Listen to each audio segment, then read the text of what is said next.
Kalau alat itu udah pasti PC ya. Graphic card yang rusak.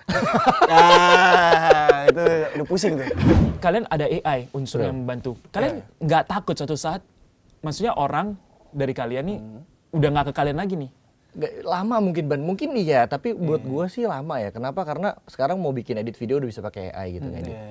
Kalau yang nggak punya basic video, Project-project seperti apa yang lagi kalian handle berarti? terakhir sih kita ada musik video full ini ya CG ya Ban ya. Iya, Tapi ada campuran AI-nya juga. Terus apalagi ya, kita pasti produksian karena ya base-nya kita udah freelancer gitu kan, ngurus kelas juga. Terus yang paling deket kita mau bikin community sih Ban ya. Iya. Lagi sering bikin acara-acara offline kita, ketemu sama Kompetisi, komunitas-komunitas kita. gitu-gitu. Karena menurut gua zaman sekarang udah nggak zaman saingan-saingan sikut-sikutan, daripada dia jalan sendiri juga nggak bisa syuting, gua jalan sendiri nggak bisa ngedit, mendingan kita kolaborasi. Itu yang mau gua bikin nanti. Kalau itu apa yang bisa gue kolaborasikan sama kalian? Oh banyak. Setelah ini kita bicara bisa aman. Oke, jadi kalian terakhir ada ngerjain music video, sudah melibatkan AI juga, Betul. gitu. Terus kelas juga masih jalan. Betul. Peminatnya pasti banyak banget ya kelas ya. Sekarang udah ada 4.800 member. 4.800 mau 5.000. Ya. Ini sistemnya apa? Kalian subscription, Enggak, subscription sekali bayar doang. sekali bayar, Lifetime. lifetime ya. Yes. Apapun bisa sharing di Betul. dalam. Yes. Bentuknya apa? Dalam bentuk grup atau? Bentuknya tuh ada grup juga, Discord dan Telegram. Terus juga ada apa namanya ya di platform kita buat sendiri di website. Kenapa nggak subscription gitu? Pasti pertanyaan kan. Gue dulu nggak cuan nih gitu. Karena yang gue aim itu adalah orang-orang yang lulus dari situ yang udah nyerap ilmu-ilmu dari Bani daerah itu, kita bisa freelancer bareng ke situ sih larinya. Sebetulnya. Jadi awalnya bergabung bersama, tapi kedepannya Bekalin kerja dulu, bareng. bekalin dulu, baru bisa siap kerja itu. Dan udah sering banget tuh. Nah, anak-anakan kita yang sekarang kerja sama kita tuh, itu anak-anak yang Dari situ. belajar dari kita di video. Oke, ini kalau ngomongin teknis ya sekarang ya, siap. lebih ke Bani sih. Berarti alat-alat apa aja nih yang selalu lu pakai? Kalau alat itu udah pasti PC ya. graphic card Yang rusak. Itu udah pusing tuh. Sebagai Disiksa terus soalnya. CGI artis, ya kan, VGA Senjata rusak. utama tuh. Senjata utama rusak. Ya, itu makanya nanti mudah-mudahan sponsor nonton podcast ini. Karya-karya saya nanti akan ditunjukkan di sini. Betul, nanti kita lihat ya. Kita dia. Jadi itu PC tuh. PC udah itu udah tombak Wajib gitu. ya? Wajib PC. Gitu. Tapi sekarang kan orang apa-apa mobile ya, pakai handphone ya. Itu gimana? Menurut lu, Ban? Eh, Apalagi software banyak kan yang gratisan. Ada sih yang berbayar. Menarik ini pertanyaannya. Iya kan? Sebenarnya tergantung buatnya apa dulu sih. Kalau misalkan kayak kalau gua kan kerjaannya kan VFX artis, CGI artis kan. Ya nggak bisa pakai HP. Nggak ngangkat ya? Nggak ngangkat. Belum ada? Belum ada.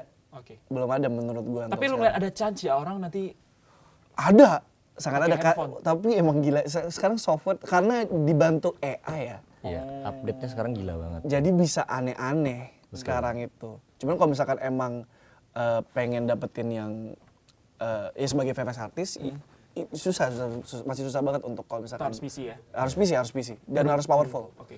Berbagai software dong yang ada di... Sangat. Oh banyak banget. Gua pakai. Blender dan lain-lain. Blender. Intinya Bani tuh orangnya detail Pak. Kalau dia nggak detail dikit, kalau pakai HP susah kan mau main detailing. Oh Iya benar. Ya kayak lo inget TikTok replay kan masih banyak yang harus ditambal segala macam. Iya, Itu tuh Bani pasti nggak mungkin juga ngerjain di HP. Makanya pasti di PC. Iya, Gitu. meskipun kita, ya waktu itu kita replay ya ketemu ya. Iya. Biasanya orang kan dari handphone tuh ngedit, tidak bisa. Tidak bisa. Hanya karena ini tayang di platform vertikal, bukan berarti ngeditnya vertikal. PC tetap harus. Iya. Lu banyak investnya ke situ ya, lu selalu mencari-cari ini lagi dong. Apa sih, software kah atau apa gitu? Kalau software setiap hari gue pasti research. Iya. Terutama di AI apa yang bisa gue manfaatin. Ya project-nya dia ada aja. Itu gue yang baru nih, Gue pasti selalu kasih tau di grup, ini AI ini akhirnya bisa kayak gini nih, kita bikin project apa yuk gitu. Gue selalu kayak gitu info-info ke grup. Oke. Gitu. AI ini udah segitunya berarti ya? Baru-baru ini atau Bahkan lu tadi sendiri udah pakai berapa lama berarti? kalau AI gue dari 2022. 2022. Di TikTok Replay 2022 itu sebelum syuting itu gue udah pakai AI. Tapi waktu itu kan masih awal banget yang dimana lu bisa training 10 gambar muka lu, nanti lu bisa bikin Stable Diffusion ya. Stable Diffusion. Itu AI ya? Itu AI. Jadi lu bisa training muka lu, nanti lu bisa bikin gambar Iya. dengan style yang lu pengen, tapi ada muka lunya. Waktu itu udah gila banget. Itu mah sekarang simpel banget Jadi ya. Gundam. Sekarang jadi Gundam. sekarang- atau muka kita. Sekarang jadi simple ya? Sekarang Dulu semua tuh orang bisa. canggih. Masuk CapCut jeder selesai. Iya. Wah. Kalau dulu tuh harus belajar Python dulu. Iya kan harus ngerti step-stepnya kayak Oke. gimana. Wah itu pusing sih.